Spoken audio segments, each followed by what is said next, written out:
naniniwala pala ako na mayroon tayong kanya-kanyang gusto sa buhay.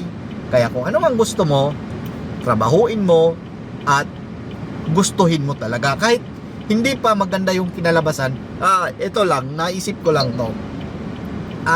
Parang maraming talaga sa atin na gusto tayong umasenso, gusto tayong magkaroon ng mga bagay na ganon.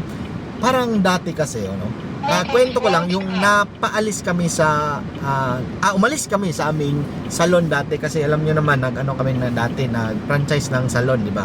So, ang gusto ko lang sabihin sa inyo, paano natin makita yung positibo sa buhay o kung anong mga positive sa buhay, di ba? Paano mo tingnan yung positibo sa buhay? Kasi kung titingnan mo kasi, yung income namin dati sa salon is malaki na talaga. Kumikita kami ng basta may kita na talaga.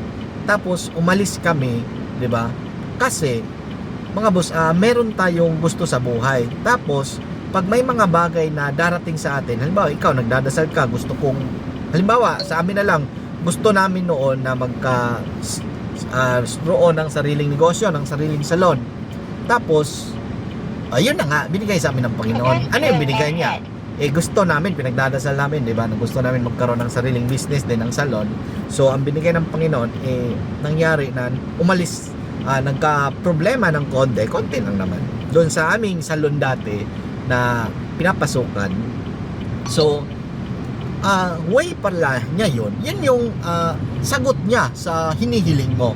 Na gusto mo palang magkasalon, di tatanggalin kita dyan sa pinapasukan mo. Gusto mo palang magkanegosyo ng sarili mo, di tatanggalin kita dyan. Gusto mo palang magnegosyo, di ba, nagdasal ka na, gusto mong magnegosyo, itatanggalin ka ngayon sa iyong trabaho. Parang ganon, di ba? Ganon lang siya. So, yan nga, naisip ko na may kanya-kanya tayong gusto at ang Diyos ang magsasabi, ang dadasal ka lang at trabahuin mo yung gusto mo at ang Diyos na ang magsasabi niyan kung ano ang next step mo. Di ba?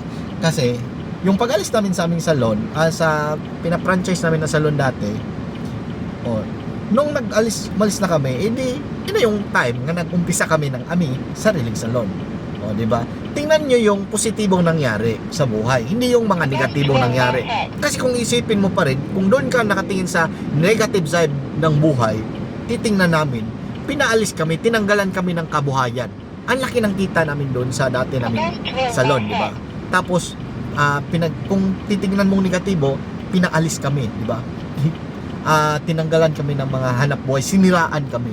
Pero kung titingnan mo sa positibo, ang sarap, di ba? Kasi wala ka nang pinapasokang salon. Kaya nakabuo ka ng sarili mong salon, di ba? Chill lang muna ang haba ng kwento ko. Saglitang vlog lang sana to eh. So, ito pala yung salon namin. Ito, Rizal Avenue to. Tapos, bukas pupunta kami ng Kinapawan. At nga pala, yung nakalimutan nyo, yung salon namin, yung Zell Salon, ay nasa Marasigan Building, Kinapawan. Kaya, update ko kayo pag punta natin doon. Kasi malapit ng ating first year anniversary ng branch natin sa Kinapawan. Kaya, kita-kits dyan. At kung gusto nyo mag-avail sa mga promo natin, syempre meron tayong dyan mga 50% hanggang 50% off, di ba?